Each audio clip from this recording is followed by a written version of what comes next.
Magandang araw mga sangkay. So ayun, bali-share ko sa inyo yung paggawa ko ng aking banana loaf. Pero bago tayo magsimula ay huwag kalimutan mag-like at share ang ating video at pakisuporta na rin po ng aking channel. So ayun, first step natin, handa natin yung ating lanera. At ito na yung ating mga ingredients, asukal, saging. So bali yung ginamit ko saging is lakatan. So yan, overripe po dapat mas magandang gagamitin na saging mga sangkay para dito sa ating banana loaf. Ayan, bali dinurog lamang natin yung saging gamit yung baso. Pero kung meron kayong ibang pamamaraan sa pagdurog ng saging, ay pwede nyo pong gamitin yan basta madurog lamang po. At kapag nadurog na natin, lagyan na natin ating ibang ingredients. Naglagay tayo ng banana flavor. Sunod ay asin.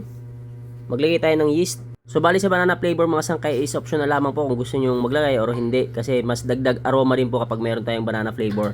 At naglagay tayo ng powder milk at isang itlog. So bali sa itlog mga sangkay, gusto nyo magdagdag ng itlog ay pwede naman po. At naglagay tayo ng mantika. At dito sa part na to ay mix muna natin ng bahagya gamit yung ating wire whisk. So yun mga sangkay, sa mga susubok nitong ating recipe, panoorin nyo lamang yung ating video simula hanggang dulo. Huwag kayong mag-i-skip mga sangkay para wala po kayong ma-miss na mga step dito sa paggawa ng ating banana loaf. At eto na nga, pagkatapos natin mahalo ng bahagya ay maglagay tayo ng tubig. Para sa sukat ng aking mga ingredients, ilalagay ko na lamang po sa caption, puntahan nyo na lamang po mga sangkay. So bali mga simpleng ingredients lamang yung ating mga ginamit dito at kung sakaling susubukan nyo itong ating recipe ay siguradong magagawa nyo po ito ng maayos. Basta sundan nyo lamang po yung proseso kung paano natin ginawa. At kapag katapos natin ma-mix ay lagay na natin yung ating harina, 1 kilo. At maglagay na rin tayo ng baking powder. Next step, haluin lamang natin na maayos. Kailangan po ay wala ng buo-buo na harina bago natin isalin sa ating tray na may pahid ng shortening.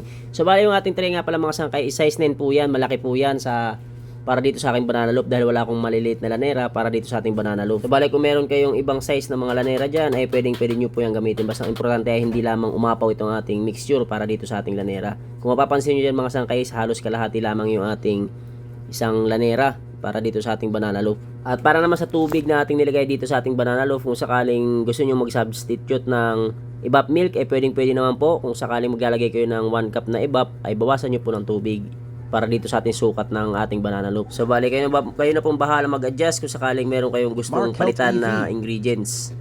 At eto na nga mga sangkay, kapag nailagay na natin sa ating lanera ay guguhitan lamang natin ng mantika dito sa ibabaw bago natin isalang. So bali papahinga ko muna yung mga sangkay ng 10 minutes bago ko isalang ha. Take note mga sangkay, sa sukat ng tubig na aking nilalagay dyan is nakadepende pa rin po yan kasi minsan may mga harina na malakas sa tubig. Mag-add na lamang po kayo ng tubig kung sakaling matigas po yung ating mixture. At eto na nga, isasalang na natin. Bali 180 degrees Celsius yung aking init ng aking oven at malakas po na po yung aking gagamitin dyan. At after 24 minutes, ay alisin ko na po sa oven. Gagamitin natin ng stick kung sakaling tayo po ay hindi pa sanay. Yan, tusukan lang natin ng stick. Kapag wala na pong dumikit, ay ibig sabihin luto na itong ating banana loaf. Kung mapapansin nyo po, nasa itaas itong ating banana loaf nung ating ilis sa oven. So bali nung umumbok na itong ating banana loaf dito sa ibaba ay inilipat ko po sa itaas at hininaan ko na po yung apoy at doon ko na inantay maluto sa itaas. At eto na nga, medyo pinalamig muna natin bago natin inalis sa ating lanera. So medyo mainit pa yung mga sangkay dyan sa part na yan natin nilalagay sa nililipat ng lagayan. So bali nasa inyo na po kung gusto nyo yung i-display ng buo or gusto nyo yung i-slice. At hanggang dito na lamang yung ating video. Thank you for watching.